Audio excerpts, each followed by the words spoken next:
दिल्ली में हर साल ठंड शुरू होते ही सांसें फूलने लगती हैं, आंखें जलने लगती हैं, विजिबिलिटी लगातार कम होती जाती है। एक समय पर दिल्ली एक धुंध के चैम्बर में तब्दील हो जाती है। इसकी वजह है साल दर साल बढ़ता प्रदूषण। इस जहरीली हवा का अंदाजा आप इस बात से लगा सकते हैं कि यहाँ सांस लेने का मतलब एक दिन में 40 सिगरेट पीने के बराबर होता है। आज हम दिल्ली में लगातार बढ़ते प्रदूषण पर बात करेंगे और समझेंगे कि ये कितना खतरनाक है और साथ ही इससे कैसे बचा जा सकता है।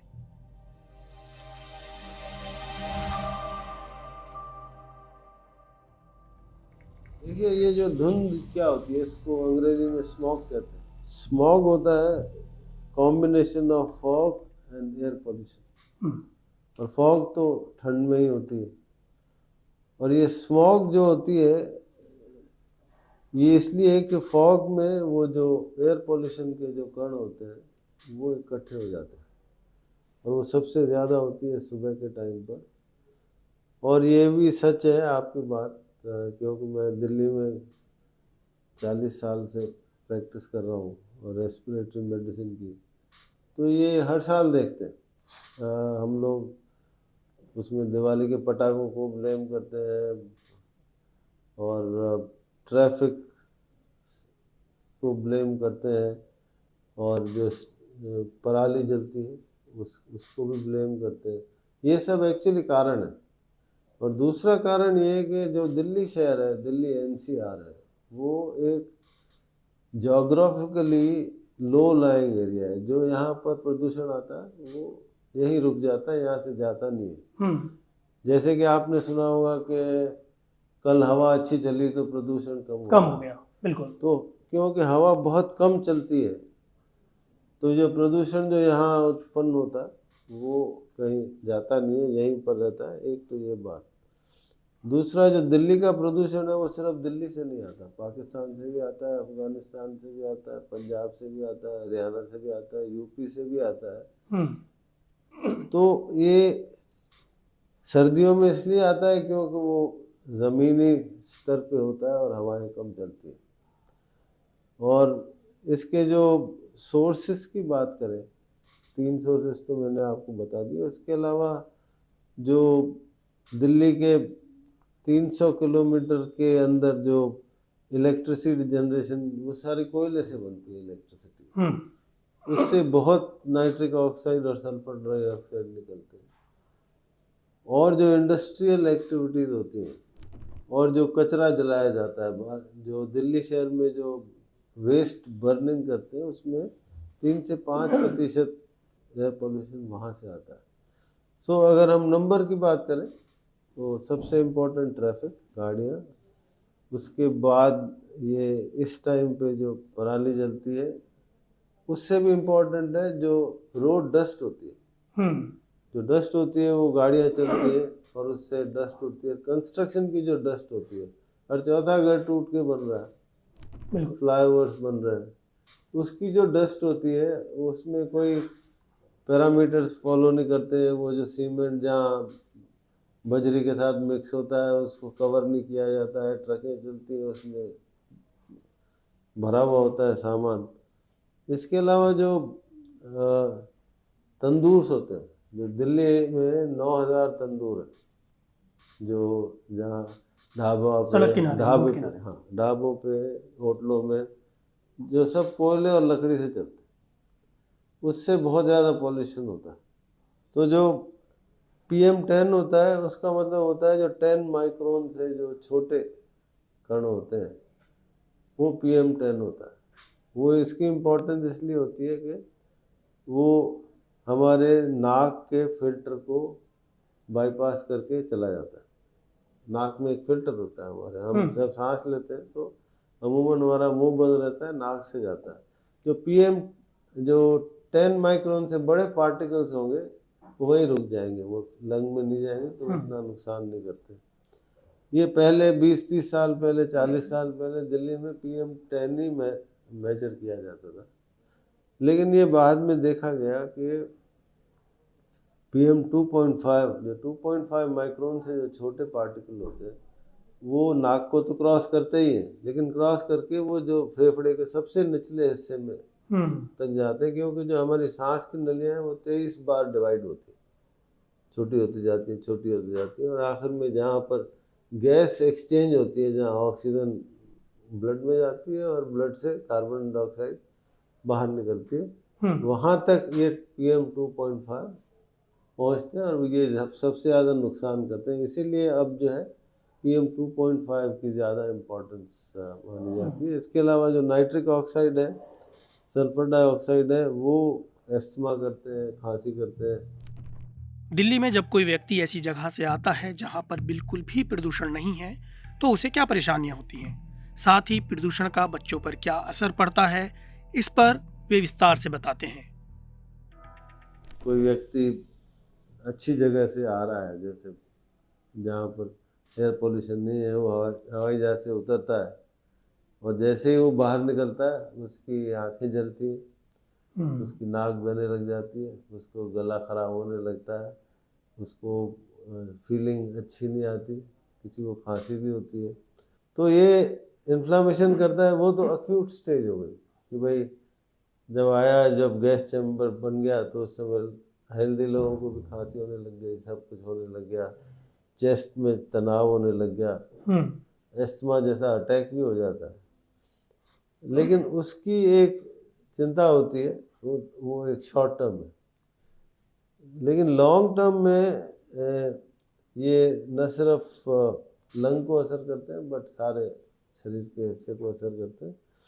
तो उसका उदाहरण ये है कि जो यहाँ के जो दिल्ली के बच्चों की जो लंग कैपेसिटी होती है, छोटे बच्चों की 5, 6, 7, 8 सालों के जो हैं, जो दिल्ली में पले बड़े हैं, अच्छे घरों से अच्छे स्कूल में जाते हैं, उनके लंग फंक्शन जो दूसरे शहर हैं उनसे कमज़ोर होता है, उनकी लंग कैपेसिटी कम होती है दिल्ली के बच्चों की। दिल्ली में। और आज की बात करें तो 1/3 बच्चों को अस्थमा है। वे लंग्स कैंसर पर कहते हैं। जो लंग कैंसर होता है वो 90% जो है ना वो स्मोकर्स में होता था, जो बीड़ी सिगरेट हुक्का वगैरह पीते। लेकिन अभी की बात करें तो 40% लोग जो होते हैं कैंसर के, लंग कैंसर के, वो उन्होंने कभी सिगरेट बीड़ी को छुआ भी नहीं। तो ये एक जो है वो वायु प्रदूषण का असर है, बड़ी वजह। हाँ। और दूसरा एक बीमारी होती है COPD, ब्रोंकाइटिस जिसको कहते हैं, क्रॉनिक ऑब्स्ट्रक्टिव पल्मोनरी डिजीज। वो सारी दुनिया में तीसरे नंबर पे आती है डेथ का कॉजेशन में।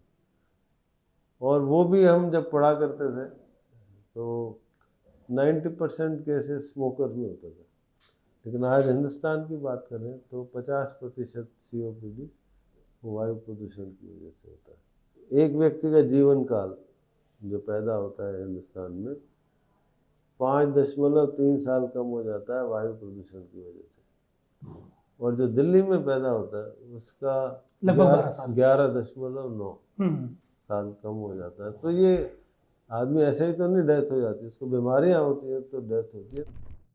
ठंड की आहट होते ही ऐसे मरीजों की संख्या बढ़ जाती है।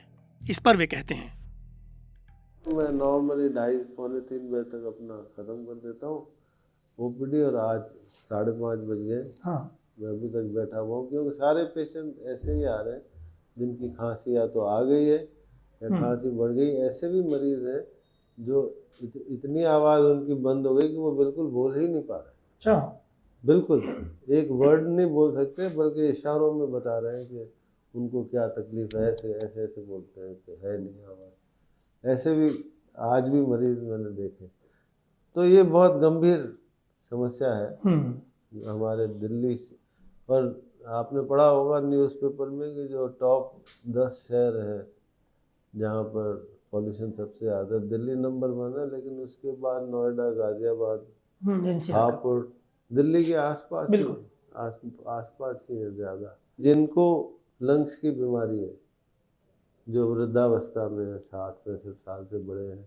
ब्रोंकाइटिस है, एस्थमा है, हार्ट की डिजीज़ है, डायबिटीज़ है, या जिनका कैंसर का इलाज चल रहा है, या जिनको कैंसर है, या और किसी वजह से ट्रांसप्लांट पेशेंट हैं जिनकी इम्यूनिटी कम है। उनको विशेष ध्यान रखना चाहिए कि घर में ही रहे, भीड़ में ना जाए बिल्कुल। जहाँ मार्केट होते हैं, जो बिजी मार्केट होते हैं, वहाँ AQI बहुत ज़्यादा होता है। आप इंटरसेक्शन जैसे होता है, कोई बिजी ITO जैसे है, या जहाँ पर के 3-3 बार बत्ती हरी लाल हो जाती है, आदमी खड़ा ही रहता है वहाँ पर एयर पॉल्यूशन बहुत ज़्यादा होता है। उससे हाँ। आप 20 मीटर दूर जाएंगे कम हो जाएगा, और 20 मीटर दूर हो जाएंगे तो जहाँ भी भीड़ का इलाका है, बिजी मार्केट्स है, मैं नाम तो क्या ही लूँ मार्केट्स के, बहुत सारे दिल्ली में ऐसे मार्केट हैं जहाँ आपका दम घुटता है, वहाँ पर नहीं जाना चाहिए। सुबह के टाइम पे जब स्मॉग होती है, एकदम धुंध जिसको कहते हैं, उस समय बिल्कुल एक्सरसाइज नहीं करनी चाहिए, वॉक पे नहीं जाना चाहिए, क्योंकि उस समय इन्वर्जन की वजह से जो एयर पॉल्यूटेंट्स होते हैं, जो कण होते हैं PM 2.5 और 5, वो सब नीचे आ जाते हैं। जब धूप आती है तो वो ऊपर चले जाते हैं। तो उस समय आपको एक्सरसाइज नहीं करनी चाहिए बाहर, और वॉक नहीं करनी चाहिए, क्योंकि जब आप एक्सरसाइज करते हैं तो 5 लीटर पर मिनट की जगह हम 25 लीटर पर मिनट हवा लेते हैं। और दूसरा कि आप अगर दौड़ लगा रहे हैं या एक्सरसाइज कर रहे हैं तो आपका मुंह खुल जाता है, बिल्कुल, तो वो डायरेक्ट बिना फिल्टर के हवा सारी मुंह से तो और खतरनाक है। क्योंकि वो फिल्टर बाईपास हो जाता है, सारे जो पॉल्यूशन जो रुक सकते हैं नाक में कुछ, वो सीधे मुंह के जरिए चले जाते हैं। AQI बढ़ने पर क्या होता है? PM 2.5, nitric oxide, sulphur dioxide, ozone और लेड और कार्बन मोनोऑक्साइड, इनकी कैलकुलेशन से एक इंडेक्स बनता है AQI। तो वो AQI जो इंडिया में कहते हैं कि भाई 50 तक गुड है और 50 से 100 तक सेटिस्फैक्ट्री है और 100 से 200 पुअर है, वो आर्बिट्री है। मतलब क्योंकि जो PM 2.5 होता है वो पटाखों का डिफरेंट होता है, हाउस डस्ट का डिफरेंट होता है, सड़क की धूल का डिफरेंट होता है, पर ये एक मेजरमेंट है, रफ मेजरमेंट। तो AQI जब आप करो 500 हो जाता है, तो उसमें ये होता है कि जो हेल्दी लोग हैं इट अफेक्ट्स देम ऑल्सो। मतलब जैसे अब हो रहा है दिल्ली में, अब AQI 150 और 100, जैसे जयपुर में 100 और 125 रहता है, वहाँ किसी को फील नहीं होता। इसका मतलब ये नहीं है कि उनको नुकसान नहीं हो रहा। इस जहरीली हवा का ज्यादा नुकसान शरीर के किन किन हिस्सों पर पहुंचता है? मौजूदा प्रदूषण सबसे पहले तो लंग पे, गले से लंग पे असर करता है। उसके बाद हार्ट अटैक्स ज़्यादा होते हैं। उसके अलावा लॉन्ग टर्म की बात करें तो हर जगह का कैंसर, मतलब फूड पाइप का, जिसको इसोफेगस कहते हैं, इंटेस्टाइन का, इसके अलावा पैंक्रियास का, इसके अलावा यूरिनरी सिस्टम का, जैसे हमारी किडनीज का, यूरिनरी ब्लैडर का, जो स्त्री का जो यूट्रस होता है, बच्चेदानी जिसको कहते हैं, उसका, और इसके अलावा जो बच्चा पल रहा होता है माँ की गर्भ में, उसकी ग्रोथ पे भी असर पड़ता है, जिसको IUGR कहते हैं, इंट्रा-यूट्राइन ग्रोथ रिटार्डेशन। तो बच्चे की जो ग्रोथ होती है अंदर, वो भी कम हो जाती है। तो आप जानते हैं कि दिल्ली में इस समय प्रदूषण की कैसी स्थिति है। लगातार जो AQI है वो बढ़ रहा है, और यही नहीं, इसके अलावा भी देश के अलग अलग हिस्सों में प्रदूषण की बुरी स्थिति है। और आप अगर दिल्ली में रहते हैं तो ज़रूर इसका असर आपके भी लंग्स पर, और जो आपके शरीर के जो अन्य हिस्से हैं, हार्ट पर भी इसका असर होता है, आँखों पर भी इसका असर होता है, बॉडी के अन्य हिस्सों पर भी इसका असर होता है। अब आपको मैं बता दूं कि हम एक सीरीज़ कर रहे हैं पोल्यूशन को लेकर, प्रदूषण को लेकर, और इसके लिए आप जानते हैं कि जब हम इस तरह का काम करते हैं तो हमें सपोर्ट की ज़रूरत होती है। तो मैं चाहता हूं कि आप भी हमारे काम को सपोर्ट करें, क्योंकि हम किसी से भी किसी तरह का कोई विज्ञापन या कोई पैसा नहीं लेते हैं, ना ही कॉरपोरेट से और ना ही गवर्नमेंट से। हम सिर्फ और सिर्फ जो न्यूज़ लॉन्ड्री है वो आपके खर्चे पर चलता है, आपके सब्सक्रिप्शन पर चलता है। इसलिए मैं चाहता हूं कि आप न्यूज़ लॉन्ड्री को सब्सक्राइब करें और गर्व से कहें, मेरे खर्च पर आज़ाद है खबरें। मैं अवधेश कुमार, दिल्ली से newslaundry.com के लिए। पत्रकारिता का नासूर बन चुके विज्ञापन के मॉडल को खारिज करके खबरों की इस दुनिया को बदलिए ताकि पत्रकारिता आपके लिए जवाबदेह बने। newslaundry.com/subscription पर क्लिक कीजिए और अपने मन मुताबिक पेमेंट का विकल्प चुनिए, क्योंकि हमारे सब्सक्राइबर्स का नारा है, मेरे खर्च पर आजाद हैं खबरें।